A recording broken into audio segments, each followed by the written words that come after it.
Happy Saturday. Over the last couple of weeks of June, the U.S. Supreme Court released a whole series of decisions that related one way or another to topics we have covered on the show, issues we've talked about on the podcast. One of the last ones was in West Virginia versus the Environmental Protection Agency, and this was a case about whether the Clean Air Act gave the Environmental Protection Agency the authority to set emissions caps based on the generation shifting approach. That is, shifting power generation to cleaner sources of energy than things like burning coal. The Supreme Court ruled that it did not. Leading up to and after this decision, imagery from the Cuyahoga River was all over social media and in mainstream news reporting, as people used the Cuyahoga River as an example of a world without environmental regulations. We did an episode on the Cuyahoga River and the times that it caught fire. That episode came out on June 19th, 2017, and we talked in that episode about how the river came to be a symbol in the environmental movement. So we are bringing that out as our Saturday classic today. Yeah, I felt like every time I looked at Twitter, there was another picture of the river on fire. Yep. So here's the context on that. Enjoy. Welcome to Stuff You Missed in History Class, a production of iHeartRadio.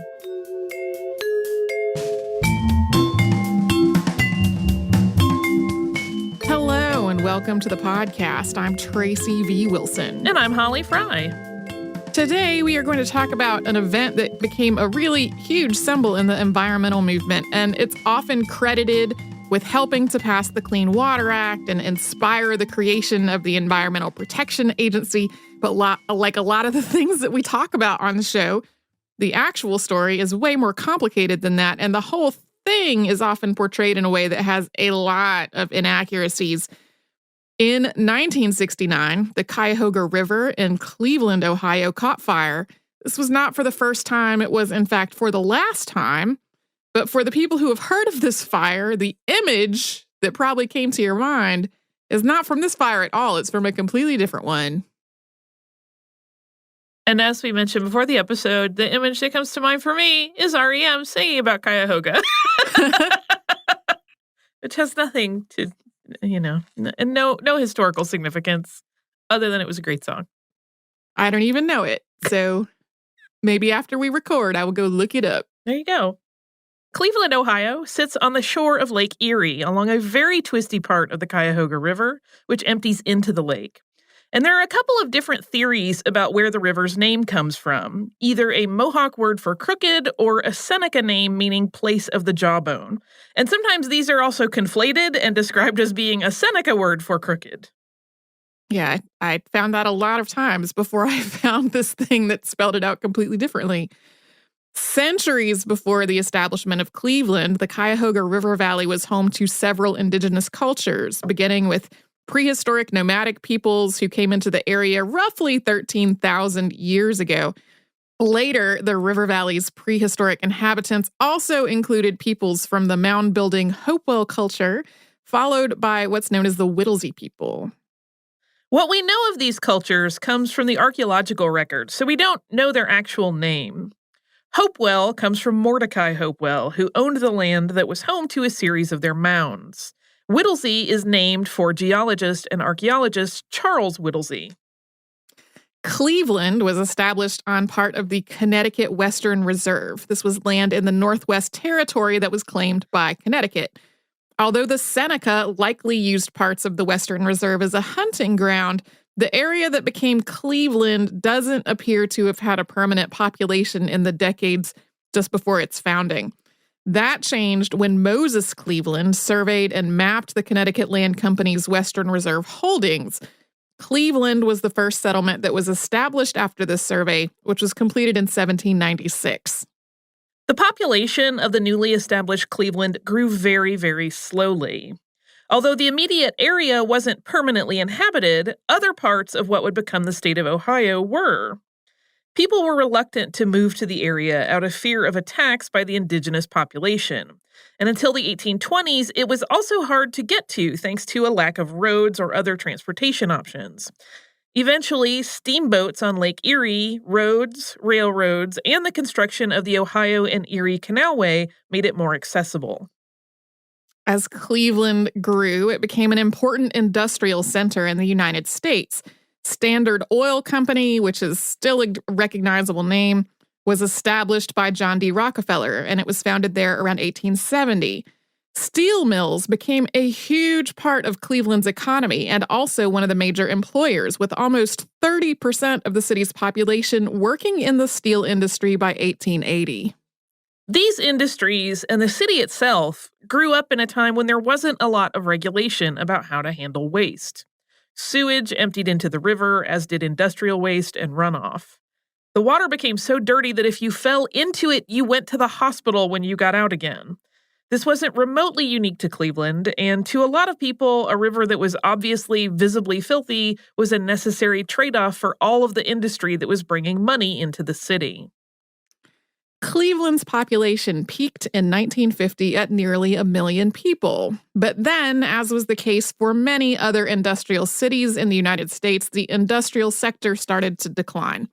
Between 1952 and 1969, the city lost 60,000 manufacturing jobs, and that industrial decline brought along with it a loss of jobs, an increase in abandoned industrial property along the waterfront, a higher crime rate, and a range of other social and economic issues. As the city center became increasingly run down, anyone who could afford to move to the newer suburbs did, and that compounded all of these issues. Running alongside this was an increase in racism and racial tensions in Cleveland. The city had experienced the same demographic shifts as many other major cities. After the Civil War and the end of Reconstruction, African Americans had moved to Cleveland and other cities from the Deep South, seeking work in factories and trying to escape oppressive Jim Crow laws. But Cleveland's white citizens had then started moving out of the neighborhoods that were becoming home to Black families in a pattern that's commonly known as white flight. Since middle-class white families were moving out of neighborhoods as lower-income Black families moved in, the tax base for these neighborhoods dropped dramatically, which led to a corresponding decline in all of the systems and services that are funded by taxes. And even though segregation and discrimination weren't as legally codified in Ohio as they were in much of the South, they still existed. Racism and racial bias in policing and housing created a lot of the same disparities in Cleveland as Jim Crow laws did elsewhere. The Supreme Court would eventually rule that Cleveland schools were segregated by race, even though that racial segregation was not spelled out in law. All of this culminated in the Huff riots of July 1966. It's unclear exactly what sparked that riot, but the most commonly cited account is that white restaurant owners in the predominantly Black neighborhood of Huff refused to give a Black customer a glass of water, and then they hung a sign in the window that read, "No water for N-words." A crowd of mostly Black protesters gathered outside the restaurant, and after police arrived to try to disperse the crowd, the situation escalated from an angry mob throwing rocks to a 6-day riot that involved looting, arson, and the deployment of the Ohio National Guard. 4 people were actually killed in this riot, and all of them were Black. This incident is often cited as contributing to the election of Carl Stokes as Cleveland's mayor in 1967. It was his second attempt at running for mayor, having lost in 1965. He was the first Black mayor of a major U.S. city, and a number of historians suggest that his election was in part out of a desire for stability and unity in a city that was really struggling. Stokes' platform during the election focused on jobs, housing, and an attempt to revitalize the city. But because this fire that we're going to talk about happened during his time in office, he wound up becoming a really prominent figure in a completely different movement. And we'll talk about that more after a sponsor break.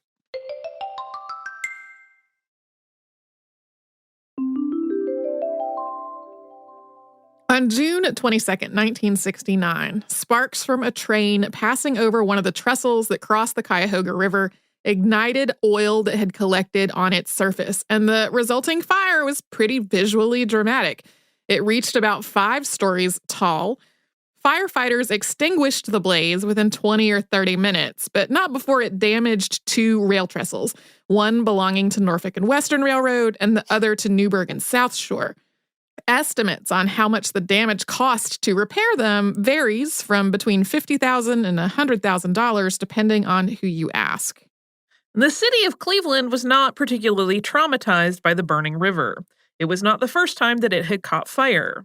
The Cuyahoga had burned at least 13 times over the previous 100 years. The most recent fire before the one in 1969 had occurred in 1952, and it had been far more destructive, leading to about $1.3 million in damages, including the dry docks of the Great Lakes Towing Company and multiple tugboats.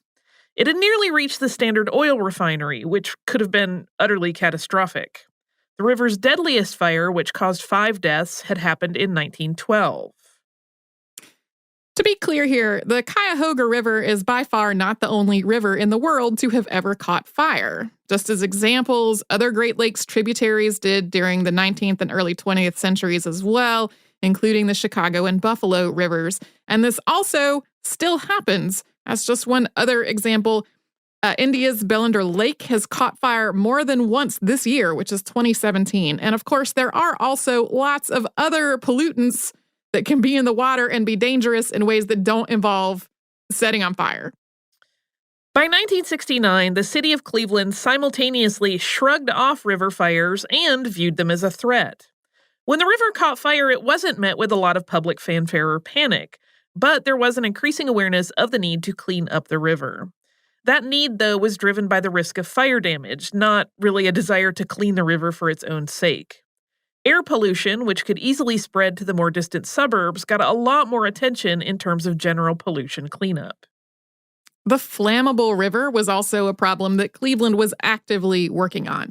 Cleveland's voters had approved a $100 million bond initiative in 1968, so just the year before, and that was aimed at cleaning up one of the big sources of pollution, which was untreated human waste. This situation was particularly bad when heavy rains would cause the sewer system to overflow, and the bond initiative was meant to upgrade existing facilities, add new sewer lines, and build a new sewage treatment plant. Ben Stefanski, who was Cleveland's director of public utilities, was the driving force behind this bond and a big advocate for getting the public's support, both for the initiative itself and for the taxes that would be necessary to fund it. In the days immediately after the fire, local news coverage and local discussion of what had happened was mostly focused on the damage and who should pay to repair it. Because firefighters extinguished the blaze so quickly, photographers didn't get to the scene in time to get a picture of the fire in progress. When the Cleveland Press and the Cleveland Plain Dealer went to press the next day, they did so with photos of the damaged railroad trestles, not of the fire itself. And the press ran photos without a story, while the Plain Dealer published a brief story as well, but all the way back on page 11C. So to Cleveland in 1969, the river catching fire was not anywhere near front page news. The much worse 1952 fire that we mentioned a little while ago, on the other hand, had been. The political back and forth that followed, which was also reported in the local media, focused mostly on the damage and the blame. Stefanski placed the blame on the state, saying that it was issuing industrial permits that allowed the dumping of industrial waste into the river. Then the state countered that it was the city's failing sewer system, the one that had been targeted to be upgraded with this bond initiative, that needed to take the blame for a lot of the oil in the water. The city then accused the state of failing to match the bond funds with funds of its own to help with this project. After a while, the local media got tired of reporting on all of this back and forth. An editorial that ran in the Plain Dealer about 2 weeks after the fire read, quote, "Bickering between Cleveland and the state over who bears responsibility for the condition of the Cuyahoga, a stream so polluted it catches fire from time to time, will not improve the quality of the filthy stream." All of this discussion was really pretty local. There was little to nothing in the national media until Time magazine published a story on river pollution in August of 1969. This story largely focused on the Cuyahoga River, and it referenced the June 1969 fire. But because there were no pictures of that fire, Time used a picture from the much more serious 1952 fire. This is actually the picture of the fire that is on our website for this episode. And although there are online versions of the article that exist today, with the photo clearly captioned as being from a different fire, The one that actually ran in time in 1969 just said, quote, boat caught in flaming Cuyahoga. Suddenly, Cleveland and the Cuyahoga River were in the national spotlight as evidence of the dire state of the nation's polluted waterways, not just in Ohio, but elsewhere too. More national coverage followed. In 1970, National Geographic's cover announced Our Ecological Crisis as the title, with pictures of the Cuyahoga, not at that time on fire, being part of a fold-out that accompanied the story.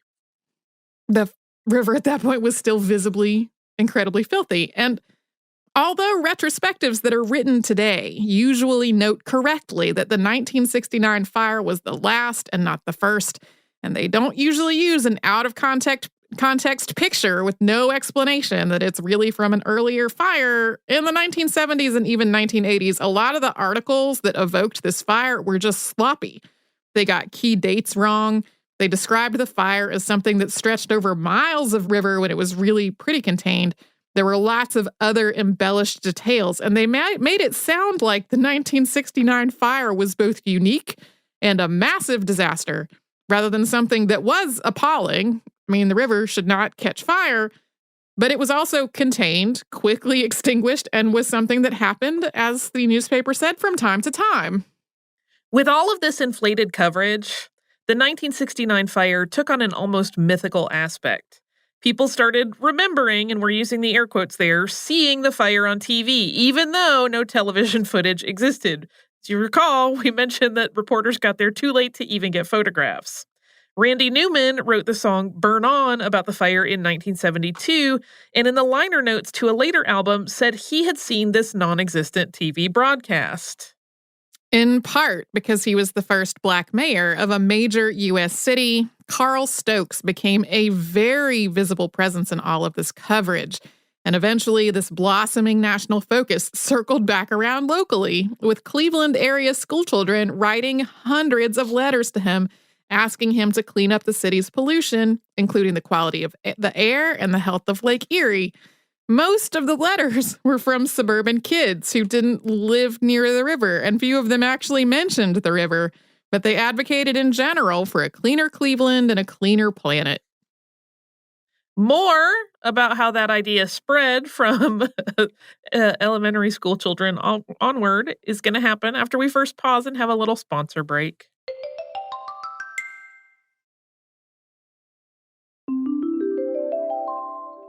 Until 1969, none of the Cuyahoga's many fires had gotten much national attention. The Time magazine article and that photograph that was very dramatic are certainly part of why it suddenly got so much more press. But apart from that, the 1969 fire happened at a time of both growing environmental awareness and increasing social activism overall. Rachel Carson's Silent Spring, which outlined the dangers of the pesticide DDT, had come out in 1962. And while still somewhat controversial, the book became a hugely influential bestseller, and it was a lot of people's first introduction to the idea of environmentalism. And that was just a few years before this river fire. We have, I feel compelled to mention, gotten a lot of requests to cover Rachel Carson and Silent Spring. We have done. Yeah. We have done, I mean that by saying we got a lot of requests, not that we have written an episode on her at this time. Yeah. But just for those of you who might hear that and say, hey, that would be a great episode. We know we've gotten that request many times. We're covered. On the list. By 1970, the federal government had heard about the Cuyahoga fire as well.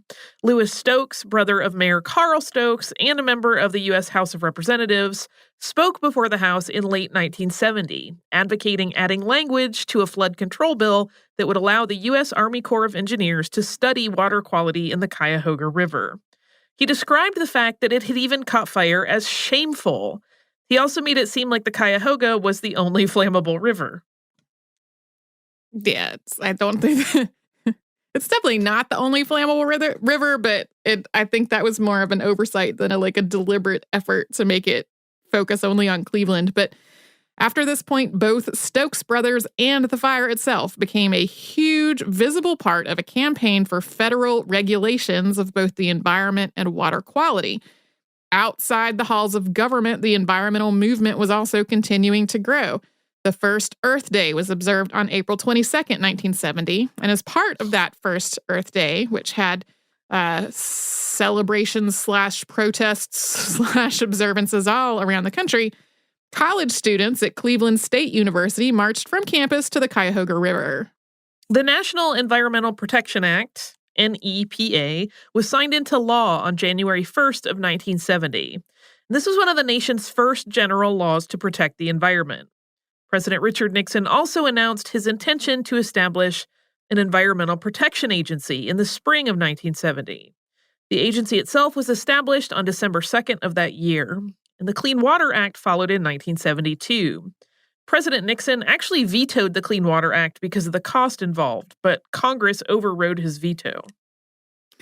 This was not the nation's first law specifically related to water pollution.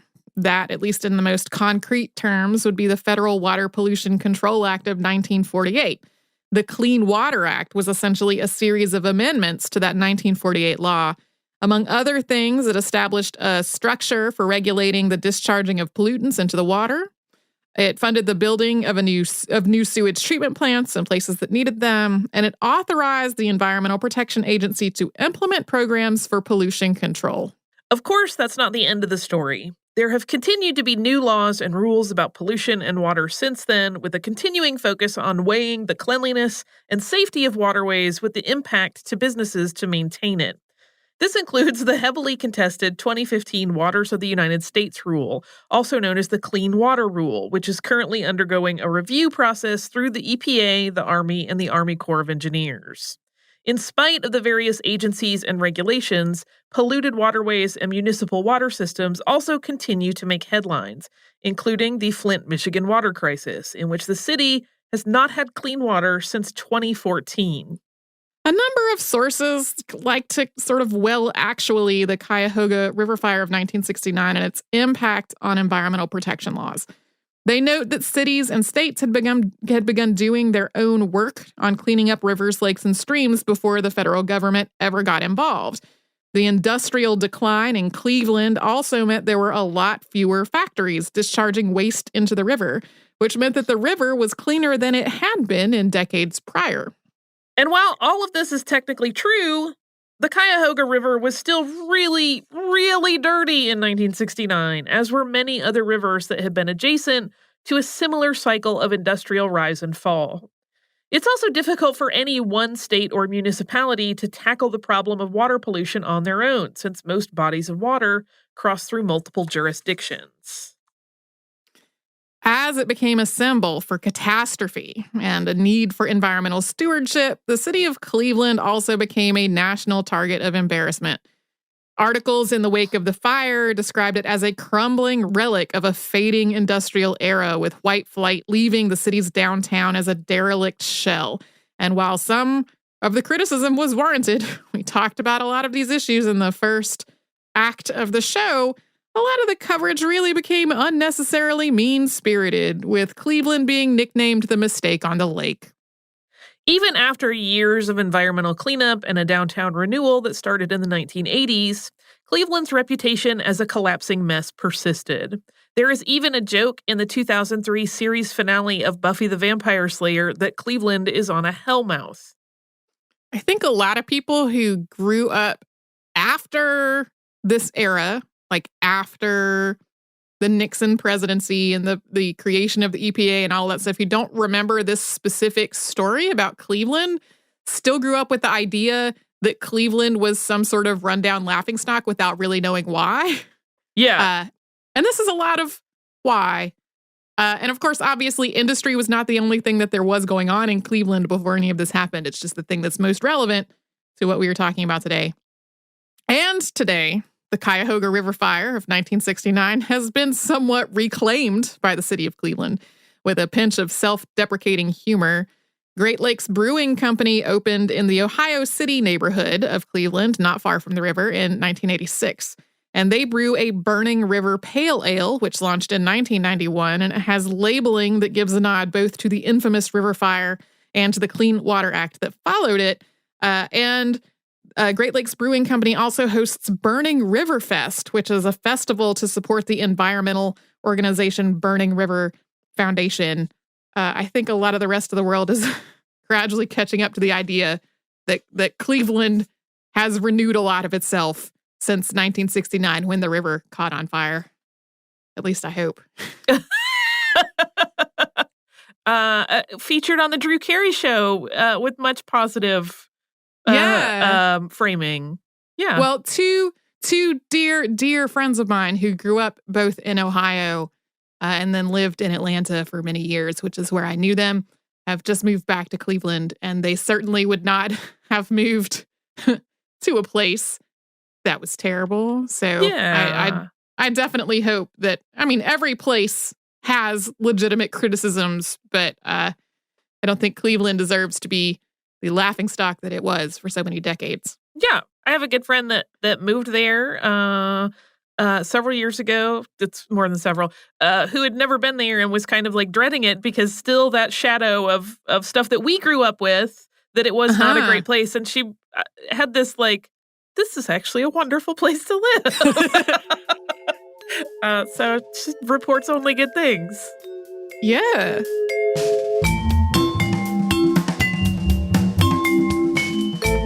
Thanks so much for joining us on this Saturday. Since this episode is out of the archive, if you heard an email address or a Facebook URL or something similar over the course of the show, that could be obsolete now. Our current email address is historypodcast@iHeartRadio.com. Our old How Stuff Works email address no longer works. You can find us all over social media at Missed in History. And you can subscribe to our show on Apple Podcasts, Google Podcasts, the iHeartRadio app, and wherever else you listen to podcasts. Stuff You Missed in History Class is a production of iHeartRadio. For more podcasts from iHeartRadio, visit the iHeartRadio app, Apple Podcasts, or wherever you listen to your favorite shows.